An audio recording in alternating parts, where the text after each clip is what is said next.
Toad is easily one of the most iconic characters in the Mario franchise, and I, having heard about his game during the Wii U's lifespan, never really picked it up for one reason or another. But I did enjoy finding all of the moons in Mario Odyssey surrounded with Captain Toad. So, for this past Christmas, I asked for a few games from my Nintendo Switch, and to my surprise, with so many games being there, I found Captain Toad's Treasure Tracker. So, without further ado, or any more explanation, this time on That Game Review Show, my name is Terrell, and today I will be taking a look at one of the many Wii U ports brought to the Switch, Captain Toad's Treasure Tracker. Captain Toad just oozes charm right from the start. Just like its Mario cousins, it doesn't take long to get the ball rolling, but it does start with a bit of a story. Captain Toad and Captain Toadette, I guess, are on an adventure together. After reaching their treasure, Toadette gets kidnapped by a giant bird. Therefore, your game begins having to save her from the big bad bird. I found myself flying right through this game. It was as if I couldn't get enough of it. The levels were just short enough that it made it feel like I gained so much progress in so little time, but the puzzles, while a bit on the shorter and simpler side, I thought made for a satisfying gaming loop that really was addicting for the first hour to hour and a half. The big thing that really makes the game challenging with these simple puzzles is that Captain Toad can't jump, so avoiding obstacles and enemies becomes more interesting as they are now relied on you making your way around with the correct timing, and if you want to stomp on them, getting above the enemy somehow to drop down upon them. Or sometimes it's finding the correct timing to the paths. Anyway, these quick bursts of puzzle solving make for a great, satisfying gameplay loop that, when I was playing, really kind of made me feel relaxed while I was taking my mind off of whatever it was on and just focusing on a simple little puzzle. There's nothing really groundbreaking as far as controls are concerned here. The game really is kinda what you would expect, you know? It feels good, it's responsive, and stuff like that. The only issue I had was when you had to use the motion controls, and even then they weren't really a big problem until it became handheld. And that's really because there's kind of a lack of them now. And, alright, call me a little strange, but I liked having that, extra little bit. There's a little bit with the motion controls where if you aim the Joy-Con at the screen, you can stun the enemies, and I liked that. I don't think it's necessary by any means, but I liked it. And you lose that in handheld, and there are worse things. I'm kind of nitpicking, but I'm just kind of like, damn, that was kind of cool, and now I don't have it. It's not that I used it that often either, it's just something I've noticed, so I thought I'd tell you. Honestly, I felt everything was all well and good, and I thought I had almost rushed through the game. After the first playthrough as Captain Toad, I was a little concerned. I had only played the game for like an hour and a half.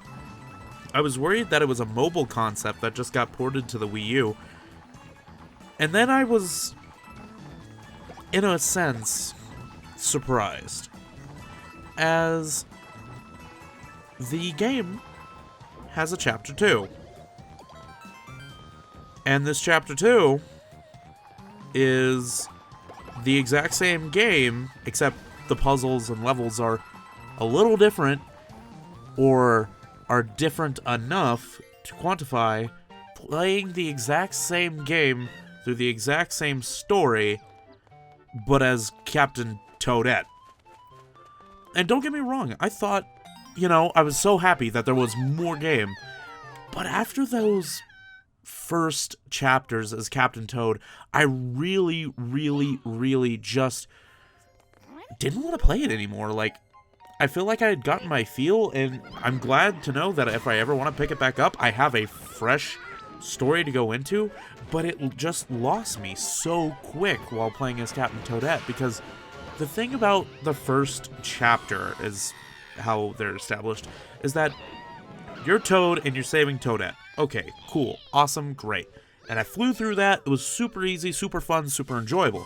And then to just start Chapter 2 and see it's the exact same thing, but from the flipped perspective?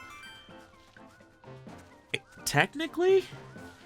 I don't know, it just really didn't stick with me. It really was just kind of a drag, and not because the gameplay was dragging or anything like that. It was just as quick and just as fun, and if anything, the puzzles were getting more challenging. But I just couldn't help but feel like I didn't want to push forward anymore. And that's what sucks. I feel like the progression of the game could have continued in another direction instead of, okay, same premise, same everything, just different character. Like, it's literally save Toad from the Big Bird instead of save Toadette from the Big Bird. And that's my biggest complaint with the game. And after a quick Google search later, I found out that there's even okay, I guess they were episodes this whole time. Episode 3, so now there's Episode 1, Episode 2, and Episode 3, all of which are effectively small little games that are almost mobile size on their own, crammed into the one big game for the Wii U and Switch. And don't get me wrong, that's cool. And apparently you play as both Captain Toad and Toadette together in Chapter 3, which must make the absolute puzzles interesting and so cool, because that's one thing I really liked, was the one level I got to play as 2 Toads. It was so tricky for my head, and I loved it. But it's just like, damn, why couldn't I have that as my Chapter 2 instead of the Chapter 3? Because Chapter 2, it just loses you so quick. Even with that being said, though, I would still encourage you to go pick up this game, as, well, you'll just fly right through it, and then you can put it down for a long time and pick it right back up. And that's what I think the Switch really does come in handy for, just those random moments where you got some time to kill, and you could get through quite a few levels in 15 minutes. If you're a college student like me, it'll come in real handy. Real big handy, especially when you're trying to kill that time. Thank you guys for watching another video here on That Game Review Show. I have so many games from Christmas that I'm going to continue to keep playing that my list just forever grows longer for my backlog. But that is neither here or there. Come back next week and join us again, where Matthew will be taking on something. What it is, I don't know, but it will be something. And I'll see you guys next time.